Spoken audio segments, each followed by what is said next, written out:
When first starting off a dividend portfolio and deciding which individual dividend stocks to add to it, many investors are drawn to dividend stocks that have high dividend yields. I know personally I was one of those that were drawn to the high dividend yields. However, just looking at dividend yield and thinking that it's a great stock because it will pay me a good amount of dividends every month to month or quarter to quarter, that's always the best thing just to look at, because some companies will raise their dividend yield because they're not doing so hot and they want to attract new investors to kind of boost up their revenue.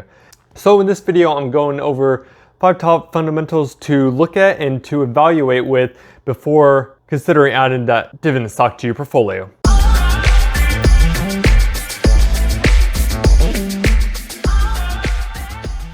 So for these 5 fundamentals, we're going to be using Best Buy as an example, and I'll be going through their income statement, balance sheet, and cash flow, just to point out the 5 fundamentals I want to share with you guys today. So let's jump into the income statement.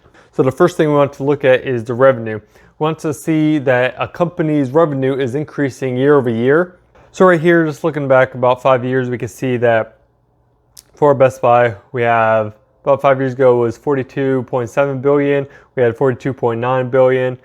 43, 50.3, and 50.7. So in fact, Best Buy is increasing slightly their revenue year over year. So that's a good sign. And the next one I want to look at is their net income.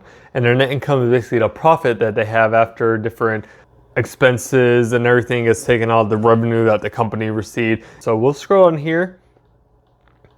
And here's your net income. So we want to make sure that their profit is also increasing year over year, the same as their revenue. Because if they have increasing revenue but their profit's going down, that means that they're not really using it wisely, that their profit keeps decreasing, or they're just not functioning efficiently, that it's starting to eat into their profit.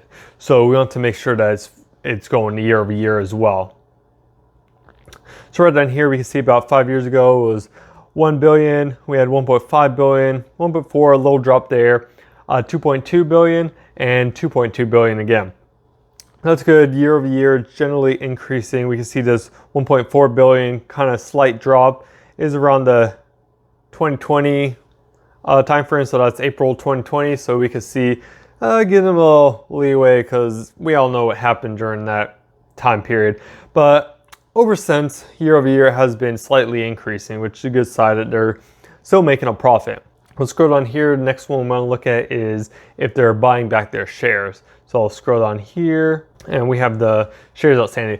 Now, what's important about the shares outstanding and why you want to pay attention to it is because when you're basically buying a stock, you're buying a piece of the company. So imagine that the company is a pie, and when you buy the stock, you own one slice of that pie. So we have one slice out of 10 pieces.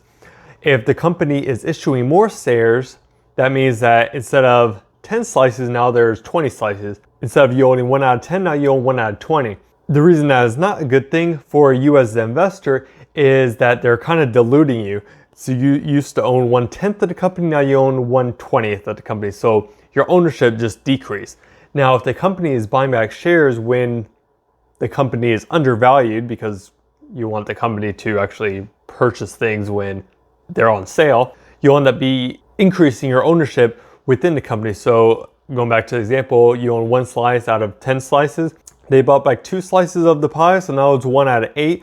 You now own 1/8 of the company. So going back here, you want Best Buy to be purchasing their shares instead of issuing them. So that's what we're going to look at here. And going back about 5 years, you can see that they had 282 million shares, and we have 267 shares, 258, so slowly going down, 253 and 226. So more of a jump here between now and the last year. Good sign here is that year over year they have been buying back shares, and generally right now the stock price has been dropping a lot the last 5-6 months. So it is a good sign that they've been buying a good amount of shares back, especially when the share price has fallen so much. If you found value in the content, let me know by smashing the like button.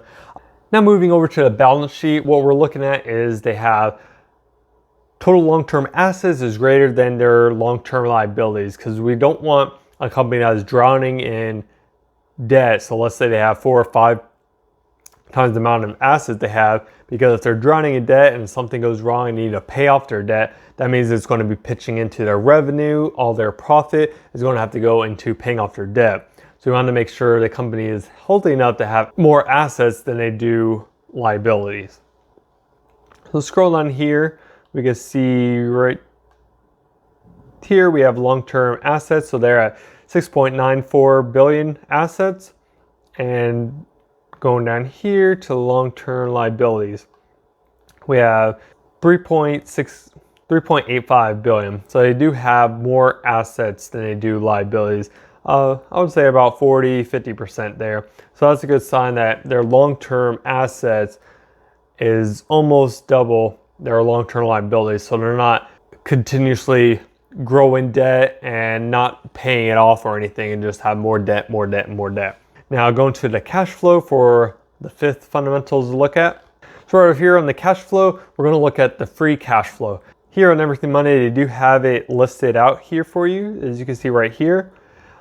Depending on what software you're using, you may have to calculate the free cash flow yourself. So how you calculate that is your cash from operations right here, minus your capital expenditures, which is right here. And that'll give you your cash flow. So looking here, you want your cash flow to be increasing year over year. And what the company can do with their free cash flow is 5 things. First is pay dividends, and as dividend investor, you do want them to have enough cash flow to pay for the dividends. Otherwise, why are you investing in the company for the dividends if they can't pay the dividends? Now, if you're doing swing trade or long-term value trading, that's still different. But if you're just gearing on dividends, you want to make sure that the company can pay you those dividends. The other thing, they can buy back shares, which you saw Best Buy is buying back shares a good chunk this last year or so.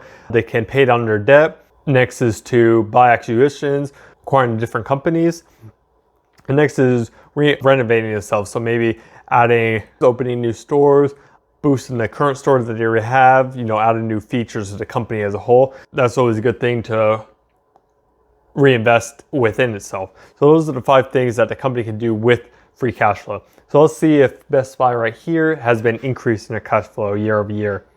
So right here, we want to see that the free cash flow is growing year over year. So looking back about 5 years, we go 1.39 billion, 1.38 billion, 2.6, we have 3.5, and we have a drop here, let's just say 0.9 billion right there. So over the last couple years, it has been increasing except for this last year. And that is a good sign. Well, not for this last year, but a good sign that it has steadily been increasing. With the drop in their cash flow, you have to look into company, what are they spending their free cash flow on? There's more of a story behind there. But overall, you do want to see the free cash flow is growing. One bonus thing you can look at with the free cash flow is taking this average here. So we have 1.98, we'll just say that's 2 billion. And going back to the balance sheet, their long-term liability, and see if their average free cash flow can pay off their debt. So let's jump back over to the balance sheet. Scroll down here to long-term liabilities, we see that they had 3.85. So within a couple years with their average free cash flow, they could pay off their debt if they need to kind of put all their energy into paying off that debt. So that is a good sign as well, because you kind of want to see that. Now, one other thing, I'm going to switch over to Seeking Alpha to show some other things as far as comparing the companies to other companies in their sector. Yeah, so right here on the growth tab, looking at their revenue, so you can see here revenue year over year, and their forward revenue, you can compare it to others in the sector. So Seeking Alpha gives you sector medium and also their 5-year average. So you can see how the current revenue is kind of comparing to those averages. The other thing we can look at, because this is for revenue, you can look at is net income. So we'll switch over to a profitability tab. And over the profitability tab, looking at the gross profit margin, also the net income margin, they give you a ratio right here, and you can compare that to the similar companies in a sector. And once again, it gives you your 5-year average right there. So just for example here, the net profit over the 5 years has increased almost 23%. So those are kind of 2 things to kind of compare revenue and the profit to other companies in the sector. Now looking at these 5 fundamentals and evaluate them, use it more as a screener. Just because one of them might not be doing so hot doesn't mean you should write off the company as a whole. there may be a different story behind them. Take, for example, with Best Buy, their free cash flow has decreased over the last year, and that may be because they're buying back more shares. As we saw, they bought back a good amount of shares within this last year. Maybe they decided to pay down their debt, or maybe they're reinvesting inside themselves and expanding the company. So definitely look more into it. And remember, I'm not a financial advisor, so definitely do your own research before adding any dividend stocks to your portfolio.